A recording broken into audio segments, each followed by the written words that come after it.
This guy right here is the cheapest MacBook Pro that you can buy. It's the 13-inch MacBook Pro M2. And today, I'm gonna review it.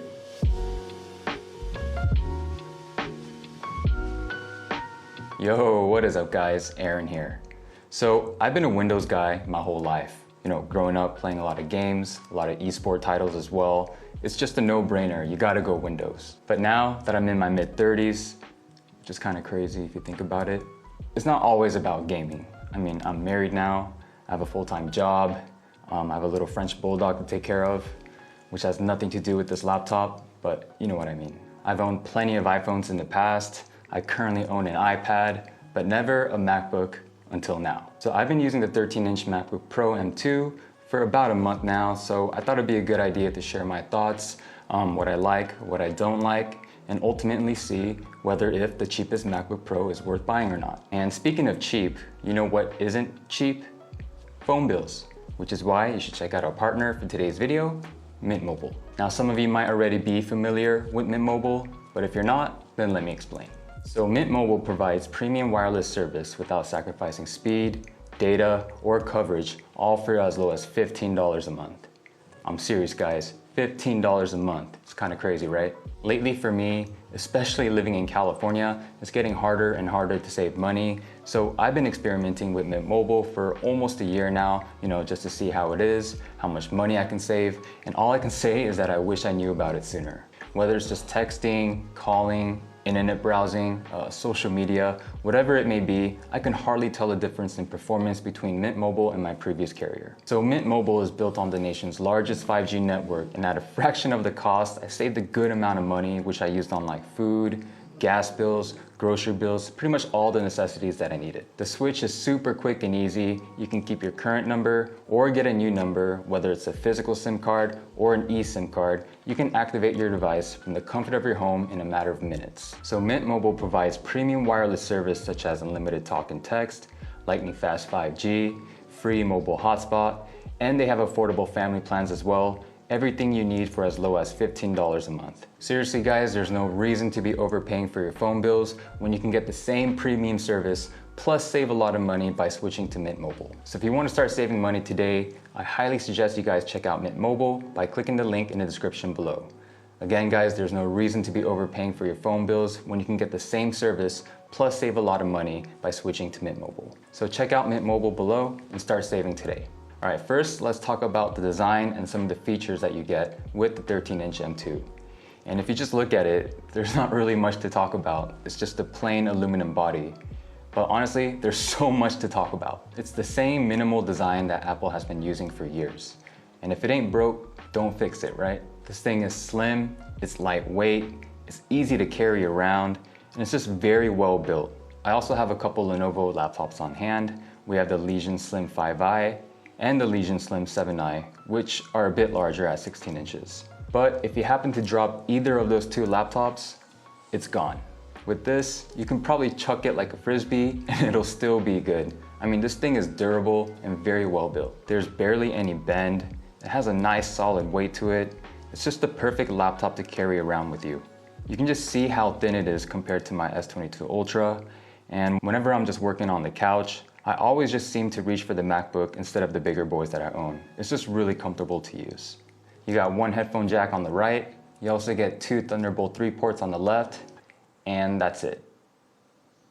There's no USB-C port, no Ethernet port, no HDMI port as well, but you can buy an adapter for like 20 bucks, which I think is a must if you want to use a secondary monitor.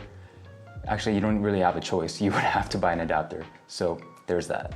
Aside from the lack of ports, I don't think many of you will be disappointed by the build quality and the design of the M2 13-inch MacBook Pro.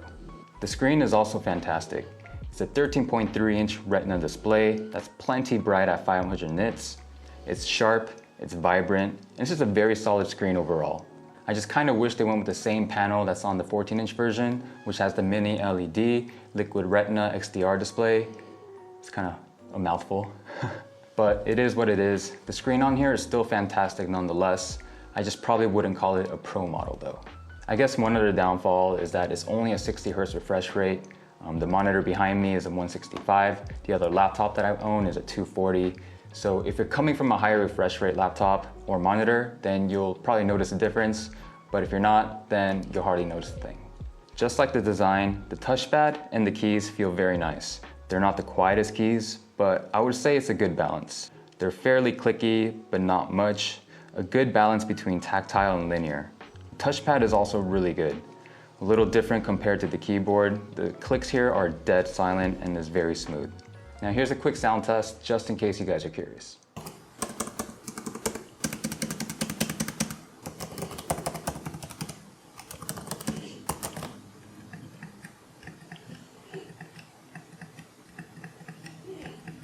Now the touch bar is one of the coolest features that I've seen on a laptop.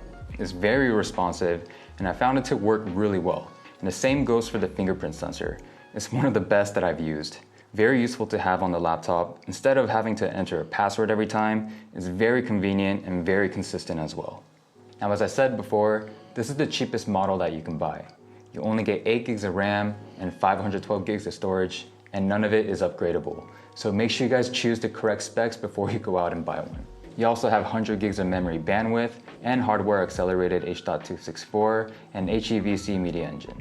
Now I was curious to see how this would perform on DaVinci Resolve, which is a video editing software that I use for my videos, and I was actually very surprised. The 4K playback was smooth and the rendering times were pretty good for a laptop this size with only 8 gigs of RAM. I just wouldn't do any special effects or noise reduction because that's when it started to suffer. Cinebench R23 is pretty much what I assumed it would be. It also matches a lot of the scores that I see online. Now, given that it's only 8 gigs of RAM, I did notice the performance started to suffer when doing a lot of multitasking. So if you have a bunch of Chrome tabs open, Word doc, Excel, Zoom meetings, loading up programs did start to act a little slower, but for most users, an average user, I think you guys will be just fine. Now, this is just an example of the camera performance on the MacBook Pro 13-inch M2. It's only 720p, so 1080p would have been nice given it's a Pro model, but 720p or 1080p, it's not really a deal breaker for me. The speakers I think is fine, and they do get pretty loud, but they start to suffer in clarity when you put it to the max. Another feature that I found very, very surprising is the battery life. I mean, this thing is super efficient. It puts my Lenovo, it puts my phone even to shame.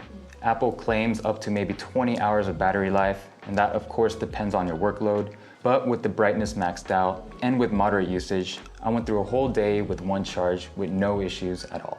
The Legion Slim 7i, although it wasn't built for efficiency, I can barely get even 6 hours. The 13-inch MacBook Pro M2 is much smaller, it's thinner, it's lighter, and it handles my 4K workloads with no issues. And the best part about all that is that this thing is dead silent. There's no loud fans and you can barely hear any heat being generated. Now the charger on this thing is freaking small, especially when you're comparing it to the Lenovo that I have. That thing is a big heavy brick that I have to carry around. So this is just a nice breath of fresh air. I'm sorry guys if you can hear my dog snoring. He's sleeping, so sorry about that. So the MacBook Pro 13-inch M2 is the cheapest MacBook Pro you can buy for under $1,000, which is still not cheap by any means, but in Apple terms, I guess it is cheap, but in laptops in general, it's not that cheap. So for the whole month that I've had it for, I've been enjoying it a lot. Aside from the lack of ports and the inability to upgrade, I think the 13-inch MacBook Pro M2 is definitely worth considering if you're on a budget. I just love the practicality of it, and it's good enough for everything I use it for. But for those of you that do a lot of heavy workloads, like 4K video editing with noise reduction, color grading, I would probably take a look at the 14-inch MacBook Pro M1 version, which is about $500 more. It's not cheap by any means, but I definitely think it's worth the upgrade. So would I recommend the 13-inch MacBook Pro M2? And the answer is yes. For an average user, I think this is a great all-rounder. It does everything very well. It's not the fastest, it's not the greatest. The display can be a little bit better, that's on the 14-inch M2. But I think a lot of people that want that full Apple experience will be very happy with the 13-inch MacBook Pro M2. Well, I am, so. All right guys, I hope this video helped. Make sure you guys subscribe and like the video as well. I will always appreciate your guys' support. Anyways, thank you for watching, and I'll see you guys on the next one. Peace.